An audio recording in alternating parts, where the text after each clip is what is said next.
ça peut l'air bizarre, mais donc vous faites face à ça en les visualisant. Donc, la personne qui vous sourit, la personne qui vous fait un peu la gueule, etc. Et ça c'est très important parce que plus vous allez y réfléchir, plus vous allez visualiser. Le jour J, quand vous allez voir ces situations-là, votre cerveau il est habitué, vous lui avez montré cette image-là. En général, quand vous montrez cette image-là, il prépare déjà des stratégies, d'accord? Et déjà vous êtes tout à fait prêt. Alors, il vaut mieux le faire en amont, avant la conférence ou la prise de parole en public, plutôt que d'improviser quand vous avez en fait cette situation-là. Et en général, le stress il prend le dessus, et à ce moment-là, c'est un peu mort. Ensuite, on a les drivers. On reste sur toujours le côté psychologique. Qui connaît un peu les drivers? Je sais que Elisabeth, bien sûr, connaît. Alors, Elisabeth, va participer un petit peu. C'est quoi les drivers? Les drivers, on les appelle aussi en français les messages contraignants. C'est des espèces d'injonctions en fait, qu'on internalise alors, tout au long de notre éducation et après qu'on continue à entretenir dans notre vie et qui nous font agir d'une manière selon laquelle on pense que c'est sécuritaire socialement et parfois même physiquement pour nous dans notre manière de fonctionner. C'est ce qu'on pense être bon, en fait c'est notre morale, c'est notre manuel de bonne conduite qui nous permet d'être sécuritaire et d'être sécurisé dans nos comportements et dans nos actions. Je sais pas si ça fait bien ce que tu voulais dire. Oui, effectivement, c'est tout à fait juste, effectivement. C'est simplement des messages qu'une figure d'autorité en général, vos amis, que ce soit vos parents, que ce soit votre professeur, enfin une figure d'autorité quelle qu'elle soit, d'accord, il vous envoie, il vous implante, entre guillemets, implicitement, bien sûr, un message qui vous traînez toute votre vie, finalement. Donc les 5 messages ont été identifiés selon David Keller, un psychologue. Donc aujourd'hui, par exemple, vous avez le driver fait plaisir. D'accord? Ça veut dire que fait plaisir, soit serviable, etc. Mais le problème, c'est que derrière, il néglige ses besoins. Fait plaisir, par exemple, quand vous étiez jeune, vos parents, peut-être vous en avez répété, je sais pas, t'as pas envie de faire un truc, mais fais-moi plaisir, fais-le, ou fais plaisir à ton frère, ou fais plaisir à ton voisin, ou ton ami, etc. Fais plaisir, ça a été répété plusieurs fois. Et donc, du coup, vous traînez ça toute votre vie, j'essaie de faire plaisir, faire plaisir. Je vais vous dire pourquoi après c'est contraignant au niveau de la prise de parole en public. Soit parfait, pareil, c'est peut-être une figure d'autorité, parents, oncles, etc., qui vous disent sois parfait, d'accord? Pourquoi tu sors comme ça? T'es mal habillé, t'es mal fagoté, elle te reprend toujours la petite mèche de cheveux, etc., etc. Donc vous repartez avec ces messages-là qui ne sont pas tout à fait vrais, d'accord, en disant sois parfait. Donc du coup, en prise de parole en public, on veut être parfait et du coup on se met à un stress supplémentaire. Et donc c'est à ce moment-là qu'on rate un petit peu notre prise de parole en public parce qu'on est stressé, on n'arrive pas à donner une prestation convenable. Fait des efforts, pareil, c'est des messages qu'on envoie quand on est petit. Donc par exemple, là pour faire des efforts, donc toujours on demande à la personne, depuis la jeunesse on demande à faire toujours plus, c'est-à-dire toujours fait des efforts, j'y arrive pas, mais le parent il vient dire par exemple, fais des efforts, t'as qu'à faire un plus. Par exemple, aujourd'hui, j'arrive pas à comprendre les maths, fais des efforts. Donc, on traîne ça, je veux dire, jusqu'à l'âge adulte. Fais des efforts, fais des efforts, des efforts. Donc, on a toute tendance à croire de toujours donner plus que ce qu'on attend, finalement. Et par exemple, dans la prise de parole en public, pour être concret, c'est qu'on vous demande de parler d'une thématique et vous allez toujours chercher à donner un petit truc en plus pour vous conforter, pour nourrir ce driver-là qui est fou, en réalité, qui se termine jamais. Et donc, du coup, vous allez enchaîner les informations, les idées, etc. Donc, votre message va devenir inaudible. Et en plus, vous allez vous créer un stress qui est énorme. Et le message ne passera pas au niveau du public. Fais vite, pareil, c'est le même principe. Sois fort, pareil, sois fort. On demande conscient. Pourquoi? Parce que tout le monde a des drivers, d'accord? Chacun d'entre nous a 1, 2, 3, peut-être 4 drivers, d'accord? L'idée ici, c'est que vous puissiez faire le test. Le test, il est très simple. C'est un simple questionnaire, vous trouvez même sur Internet. Et vous voyez un petit peu quel driver vous drive, finalement. D'accord? Et c'est important de le savoir parce que ça vous permet de dire, oui, c'est effectivement, mon driver soit parfait. Vous n'en avez pas forcément conscience aujourd'hui. Mais en faisant le test, vous allez savoir. Et en plus de ça, vous allez vous remémorer quelques scènes. Vous allez voir, que ce soit en classe, surtout au jeune âge, maternelle, en classe, ou avec vos parents. Essentiellement, c'est avec les parents que ça se passe. Quel est votre driver? Et à ce moment-là, vous connaissez un peu votre point faible et vous travaillez dessus.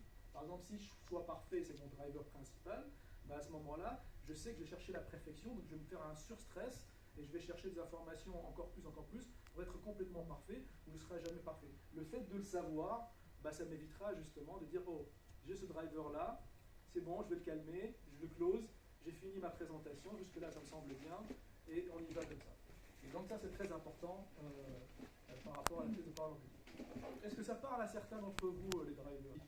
C'était quoi? Le premier, c'est voir la pyramide de Maslow attention, le fait de le savoir que vous cherchez de l'estime, de l'appartenance, le fait de savoir pourquoi vous avez peur, c'est important, ça vous permet d'avoir plus de courage en vous disant oui, je sais pourquoi j'ai peur, parce qu'il y a l'estime de soi, il y a l'appartenance, etc. qui est en jeu. Bon, le fait de le savoir, ça diminue un petit peu le stress. Le fait de savoir que vous avez un driver fort, qui fait plaisir, ou fait des efforts, ou soit parfait, le fait de le savoir, déjà, ça diminue encore plus le stress, et ça vous met encore plus à l'aise, parce que vous avez des réponses par rapport à... Parce que vous êtes en stress, vous n'êtes pas bien, et vous ne savez pas pourquoi. Le fait d'avoir des réponses, déjà, ça diminue énormément. Ça n'enlèvera pas le stress, bien sûr, mais ça diminue de 20, 30, 40%, peut-être 50% pour certains. Ensuite, il y a la psychologie du public.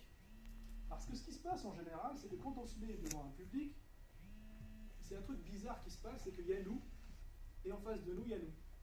Il n'y a plus le public. Donc on est en train de faire la prestation pour nous, finalement. Et c'est ça la plus grosse erreur, c'est qu'on se met une vie comme ça, autour de nous, ok, et on est en train de se voir sur un miroir. Vous êtes en train de parler à soi, vous faites votre conférence, faites votre prestation, et vous dites à chaque fois qu'est-ce qu'il pense de ce que je viens de dire, est-ce que j'ai pas dit une connerie, nanana, et ça se passe en miroir comme ça. Alors qu'en réalité, c'est un rapport de communication. Vous allez parler comme si c'était une personne, mais sur plusieurs personnes en même temps. Le but, c'est d'aller chercher à dépasser ce truc-là, et tourner autour, et aller parler à votre public. Parce que la prise de parole en public, c'est quoi? C'est un rapport de séduction, finalement. D'accord? Quand vous prenez la séduction, vous allez séduire un homme ou une femme, ou les deux. Aujourd'hui, vous devez adopter les mêmes codes, finalement. C'est aussi simple que ça. Mais sauf que la différence, c'est qu'en séduction, on a l'habitude, d'accord, ça fait partie de notre ADN, on a l'habitude de le faire avec une seule personne, en se concentrant sur la personne, en voyant un petit peu ses réactions, en s'adaptant un petit peu à son langage, en s'adaptant à ses valeurs, à ses idées, si on a envie de séduire. Là, la difficulté, c'est que vous avez un public qui est large, donc vous devez vous adapter à plusieurs profils de personnalité. Donc on va le voir, nous, après. Mais c'est important, effectivement, d'établir la communication. Donc il faut qu'absolument que il n'y a pas de barrière entre vous et le public. Vous allez engager un échange, finalement, même si eux, ils ne répondent pas à chaque réplique que vous faites aujourd'hui, comme aujourd'hui, d'accord? Il y a un échange qui se fait à travers des regards, des réactions non verbales, etc. D'accord? Il est important pour le conférencier déjà de regarder son public et de voir les différentes réactions, d'accord? Pour voir, pour juger la température aussi, c'est très important. Pardon. Et c'est important aussi, j'ai oublié ce que j'allais dire. Donc du coup, ça c'est le téléphone qui est... Comment? Oui, c'est une relation de communication, effectivement. Donc du coup, ce que je vais vous... Donc du coup, on a parlé de psychologie à nous, et on va parler de la psychologie du public. Donc je vais vous donner une petite astuce macro, finalement, d'accord, pour que vous puissiez adapter votre langage et que vous puissiez un peu séduire, on va dire, le public. Ben simplement, on va revenir au concept de cerveau droit, cerveau gauche. Alors je sais que les puristes vont dire que ça n'existe pas, c'est un concept. Effectivement, c'est un concept, il n'y a pas de cerveau droit et cerveau gauche organiquement parlant. Mais en tout cas, le fondamental existe. C'est-à-dire que nous avons deux manières de réfléchir, et une manière de réfléchir qui est logique, A plus B égale à C. Quand je vous dis une information, il y en a qui vont préférer une information qui est logique. Pourquoi moi je vais vous faire gagner du chiffre d'affaires? Parce que j'ai 80 méthodologies que je vais adapter 2, 3, 4 à votre entreprise, et c'est comme ça que je vais réussir à vous développer votre boîte à minimum 10%. Et je vais vous montrer comment. Il y a des personnes qui préfèrent, je veux dire, ce genre de raisonnement.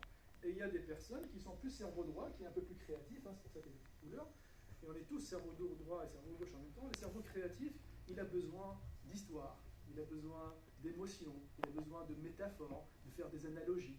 Et je peux vous dire, peut-être par expérience, ou c'est peut-être prouvé, que le cerveau droit est un peu plus puissant que le cerveau gauche finalement. On aime bien solliciter les deux. Pourquoi? Parce que le cerveau droit il est un peu ésotérique et le cerveau gauche nous ramène à la réalité.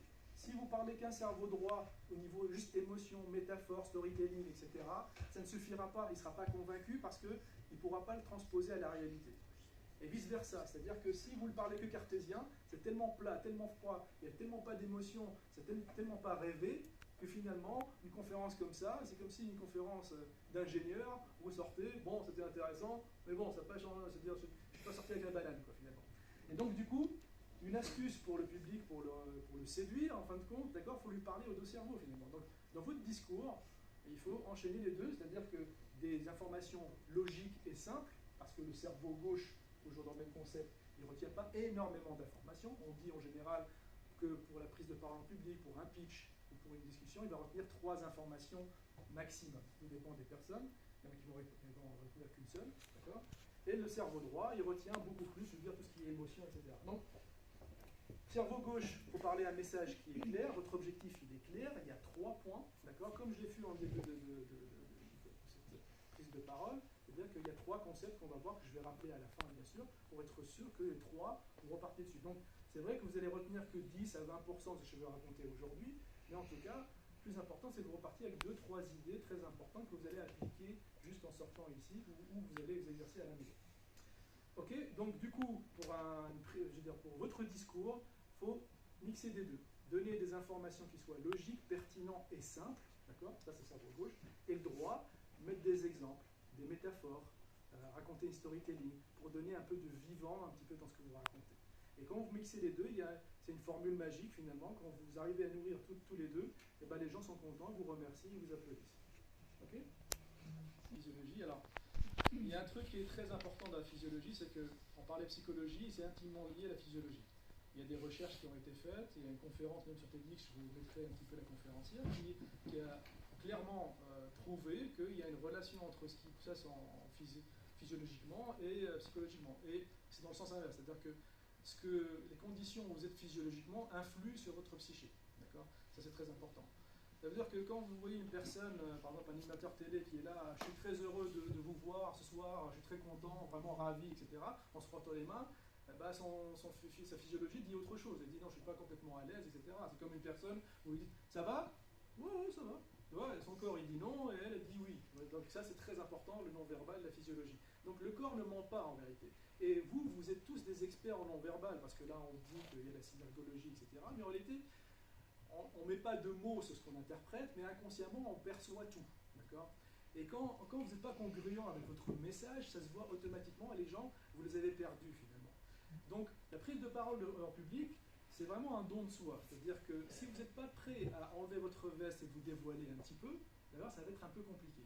Déjà, quand vous arrivez sur scène, ou quand vous mettez debout en face d'une assemblée comme ça, la première chose que les gens vont faire, ils vont vous scanner, de haut en bas. Qu'est-ce qu'il a mis, ses vêtements, etc. Pourquoi? Parce que c'est normal, ils vont vous juger à travers vos habits, votre posture, et avant même que vous commenciez votre discours, tout de suite, il va vous juger en disant, il va mettre catégorie. Bon, ça va bien se passer ou ça va pas bien se passer, d'accord? Donc, ils vont voir un petit peu votre posture, comment vous bougez, votre habit, ils vont vous juger.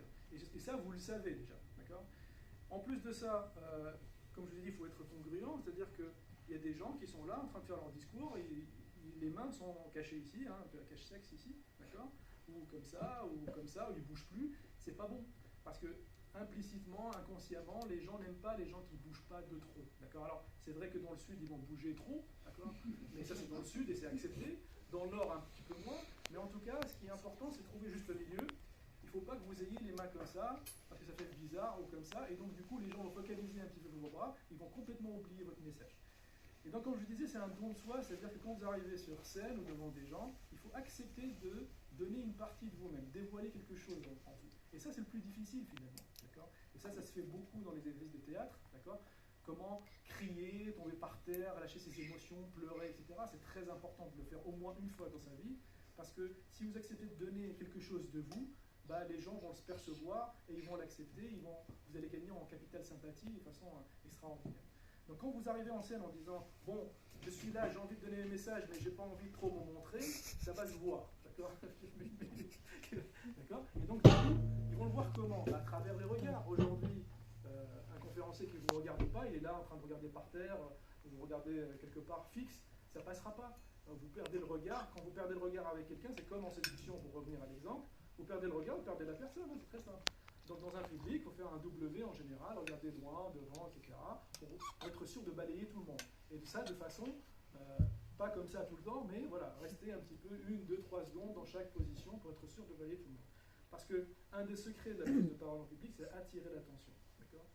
Quand vous sentez que vous n'attirez pas l'attention, il faudra faire un truc un petit peu à un magicien, quoi. Il faut vraiment créer l'événement. C'est-à-dire que vous devez être ancré comme ça, il ne faut pas bouger, faire l'ours tout le temps comme ça en parlant, c'est pas bien. Il y a des gens qui n'arrivent pas à bouger comme ça. Il faut vraiment être ancré. Et quand vous bougez, c'est pour une raison. Alors, ou bien c'est pour, habiller un message, par exemple en disant, vous parlez du futur, par exemple, vous dites, quand je vais aller trouver un job et vous faites le mouvement comme ça, vous habillez un petit peu votre discours, d'accord? Quand on vous dit prenez du recul sur les choses, vous faites comme ça, vous habillez votre discours. Mais il ne faut pas bouger, en tout cas pour rien dire. okay, parce que les gens ne le comprennent pas, ça. Okay. Est-ce que c'est clair pour vous, ça? Donc là, on parlait un petit peu de physiologie. Qu'est-ce que je vais vous dire d'autre sur la physiologie? Donc le regard, bien sûr. Il y a aussi la voix, qui est très importante. Il y a des personnes où, voilà, monocorde, comme ça, voilà, c'est chiant. Le cerveau, il déconnecte automatiquement. Il faut créer vraiment des intonations différentes, essayer de donner, comme je dis, quelque chose, donc de l'émotion. Quand vous parlez de quelque chose, pourquoi vous avez créé votre entreprise, par exemple, il faut qu'on le ressente, pourquoi vous avez créé, et donner quelque chose. Je veux dire, si vous n'êtes pas capable de donner quelque chose, pourquoi vous avez créé votre entreprise, si on vous dit, pourquoi vous avez créé votre entreprise? Ah oui, non, mais parce que j'ai une opportunité, j'ai eu un départ volontaire, j'ai pris 30 000 balles, j'ai créé ma boîte. Bon, ça ne parle pas. Mais si vous parlez d'une histoire en disant oui, j'avais une cacahuète à l'intérieur de moi depuis mon jeune âge, je me rappelle, j'étais petit, j'ai vendu machin, ça m'a parlé, depuis là ça m'a plus lâché, même quand j'étais salarié, je pensais à ça tout le temps, et j'ai eu l'opportunité, je l'ai fait, et je suis fier de moi, je ne sais pas où je vais, je ne sais pas si je vais réussir, mais en tout cas il fallait que je le fasse, etc. Donc quand vous parlez un petit peu de votre histoire, votre émotion, vous donnez quelque chose, et donc du coup vous allez recevoir quelque chose, de l'attention, de l'amour, de l'estime, de l'appartenance, etc. Transmettre sa passion. Exactement, le savoir le transmettre, ça. Parce qu'il y a des personnes qui ont la passion, mais n'arrivent pas à la transmettre. Pourquoi? Parce qu'ils n'arrivent pas à déboutonner leur truc et dire voilà un petit peu de ce que je ressens. Ils ont l'impression que quand ils vont donner quelque chose d'eux-mêmes, ils vont perdre quelque chose, ils vont dévoiler. Parce qu'il ne faut pas oublier quelque chose, c'est qu'on est tous là, tout le monde masque une partie un petit peu de sa vie privée ou sa vie personnelle, où qui on est exactement. C'est tout à fait normal. Tout le monde met plus ou moins un masque, même si on se dit oui, moi je suis comme moi, je suis spontané, on n'est pas vraiment comme à la maison. D'accord. Mais il faut accepter, ça c'est très important, de mettre quelque chose de soi, c'est très important. Bien sûr mesurer, mais les gens le perçoivent bien et c'est un petit peu une clé aussi qui va permettre de dire oui, j'ai aimé la conférence, oui, j'ai aimé ce conférencier, oui, il y a une connexion qui s'est passée, et c'est ça qui fait toute la différence par rapport à la prise de parole en public. Donc, il n'y a pas que vous êtes des chefs d'entreprise, d'accord, toutes ces activités, vous ne vendez pas uniquement un produit, vous vendez vous-même. Parce qu'aujourd'hui, ce que l'on fait tous, tout le monde le fait. Il y a plein de concurrents, on est à Paris, on est en Ile-de-France, tout le monde le fait. Qu'est-ce qui va faire votre différenciation finalement? Qu'est-ce qui va faire que je vais choisir toi ou toi par rapport à l'autre? Je ne sais plus quoi choisir. Donc qu'est-ce que je vais regarder? Je vais regarder les étoiles sur les avis, des critères ou une recommandation, d'accord? Mais quand on vient de commencer, je veux dire, son activité et son job, tu n'as pas encore d'étoiles, tu n'as pas encore de recommandations, qu'est-ce qui va faire la différence? Ben, c'est vous, c'est votre histoire. Moi, je suis prêt à aller vers Émilie parce que je connais un petit peu son histoire, plutôt qu'une agence de com qui existe depuis 15 ans, qui a pignon sur rue, etc. Et parce qu'il y a des valeurs qu'elle m'a transmises, qu'elle a accepté de me transmettre, Émilie, qui m'ont parlé, et à partir de là, c'est avec elle que je vais travailler parce que ça correspond, ça matche bien avec mes valeurs. Donc c'est une séduction professionnelle finalement. D'accord? Et ça c'est très important. Donc dans vos pitchs, dans vos discours, quand vous présentez votre activité, s'il n'y a pas cette émotion-là, s'il n'y a pas cette différenciation-là, bah, vous allez rentrer dans la masse, et à ce moment-là, c'est des critères un peu plus cons qui vont être retenus finalement pour votre choix ou pas. D'accord? Donc ça c'est un travail qui est à faire. Et donc, du coup, pour revenir à cette chercheuse, ce qu'elle a dit tout simplement, c'est que comme c'est le physique qui influe sur le psyché, qu'est-ce qui se passe réellement? Surtout pour vous les femmes, parce qu'on parle de testostérone, hein. Nous les mecs on l'a plus naturellement, entre guillemets, c'est l'âge, on le perd avec l'âge, mais en réalité on a tous ces hormones-là, effectivement, et donc du coup, il faut absolument faire monter la testostérone et descendre le cortisol, d'accord? Et la seule manière de le faire, c'est vraiment se mettre physiologiquement en posture, d'accord, physique de Superman ou Superwoman, d'accord? Quand vous allez prendre la parole en public, vous allez vous sentir mal, vous avez peur, etc., parce qu'il y a des enjeux, effectivement. Grâce à les compréhensions qu'on a vues au début, ben, ça va diminuer un petit peu, mais il restera toujours cette peur-là.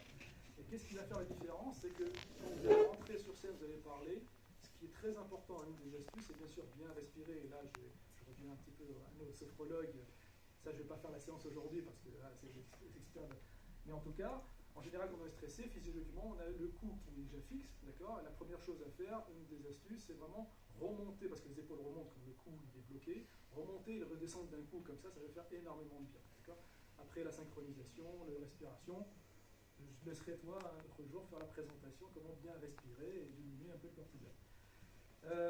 Physiologiquement, donc du coup, quand vous prenez une posture de Superman, Superwoman, vous envoyez les bons messages au cerveau en disant que j'ai confiance en moi, j'ai le pouvoir, j'ai la puissance, et ça va vous aider énormément par rapport à n'importe quel enjeu finalement, pas uniquement la prise de parole en public, c'est-à-dire que le matin, quand vous mettez devant la glace, essayez-le pendant 1 ou 2 minutes. Il conseille de faire 2 minutes. C'est de mettre en posture comme ça. Et quand vous sortez, vous allez voir un changement de psyché par rapport à votre réveil le matin, si vous êtes down le matin. D'accord ? Et donc, je vais vous demander de vous lever. Et on va faire la posture de Superman. Où les personnes commencent à s'endormir un petit peu. Donc, à ce moment-là, il fait une interaction. Ou bien un trait d'humour, ou bien les faire bouger, ou poser des questions. Donc, ce qui se passe, ce qu'on va faire, c'est que je vais vous demander de faire la posture de Wonder Woman, d'accord, pendant 1 minute, d'accord, et après je vais... Moi je m'adapte. Et après on va faire un exercice pour mettre vraiment en énergie, et j'aimerais que vous fassiez une introspection, parce qu'on n'a pas le temps de le faire aujourd'hui, tout l'exercice, effectivement.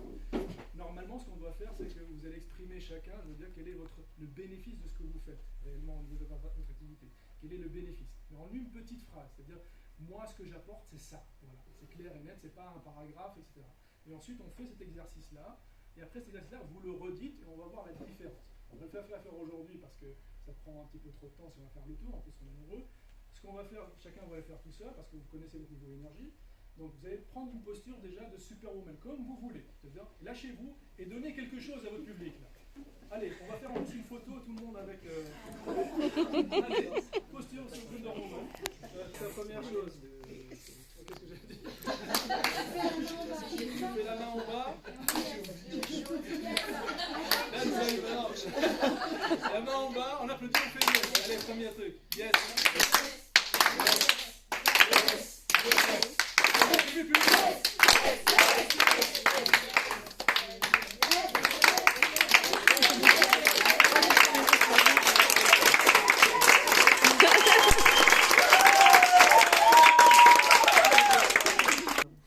C'est bon, c'est descendu.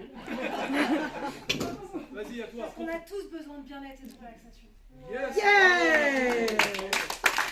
Ok, merci. Asseyez-vous.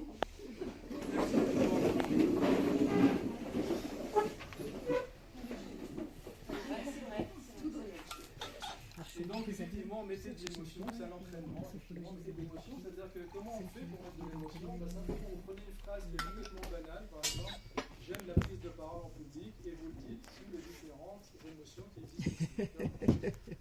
Dites-moi, j'aime la prise de parole en public. J'aime la prise de parole en public. Maintenant, dis-le-moi avec colère, s'il te plaît. Allez, spontanément. J'aime la prise de parole en public. On va faire la colère. La peur. J'aime prise de parole en public. Ouais, d'accord. À toi. La joie. J'aime la prise de parole en public. Émilie, le dégoût. J'aime la prise de parole en public. Bon, en tout cas, prenez des phrases banales comme ça et Ah, t'as pas fait le désir. Comment? Tu dis que t'as pas fait le désir. Allez, Ouais, Attends, mets-moi un truc de striptease. J'aime la prise de parole en public. Oh. Là, on a envie de venir chez toi. Et donc, entraînez-vous, effectivement, c'est important que vous puissiez switcher facilement entre les émotions parce que ça vous entraînera un petit peu à varier un petit peu les intonations, votre prosodie quand vous parlez la prise de parole en public. Parce que si vous allez parler de colère dans votre argumentaire, de tristesse, de désir, il faut que les gens le perçoivent. Donc si vous n'allez pas le faire, finalement, ça va être compliqué. Et au contrario, si vous arrivez à le faire plus facilement et à le non-verbal parler avec, ben derrière, votre message sera beaucoup plus impactant.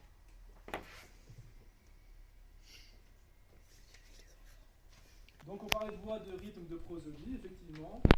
La voix, on vient d'en parler. Le rythme est très important. Alors, il y a des gens qui parlent naturellement très très rapidement, naturellement très lentement.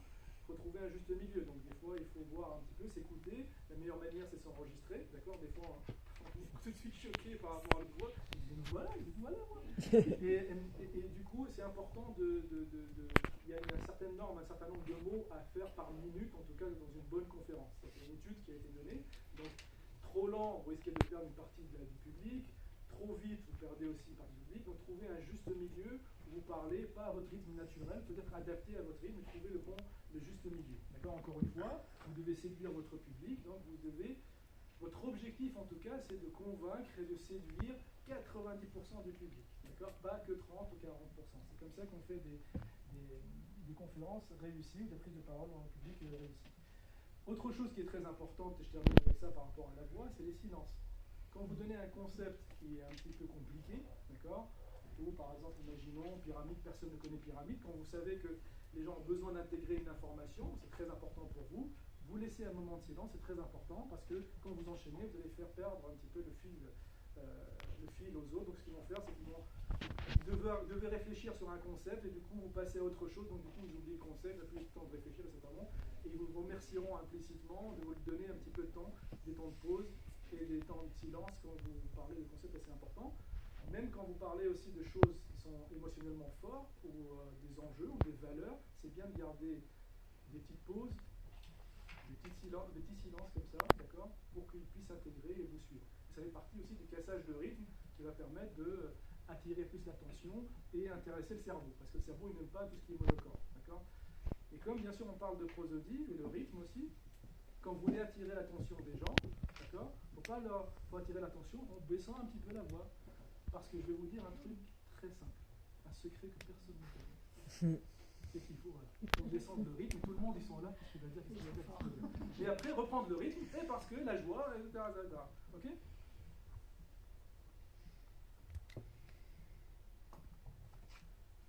Ensuite, le message. Alors, le message, il y a plusieurs manières d'envoyer le message, mais je voulais faire un petit aparté sur le disque. Qui connaît le disque ici?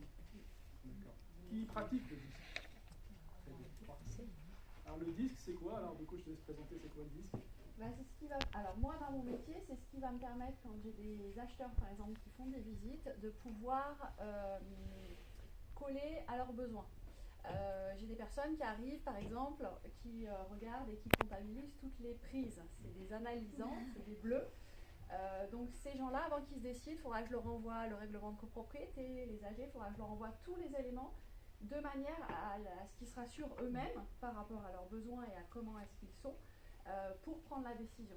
Donc moi, je trouve ça super important, ça permet de se connaître soi-même. Moi, par exemple, je suis très rouge, je trouve que c'est pas terrible le rouge. Donc j'essaye de travailler sur moi, donc ça permet aussi de se comporter mieux avec d'autres personnes et surtout de pouvoir répondre à nos clients en fonction de comment est-ce qu'ils sont.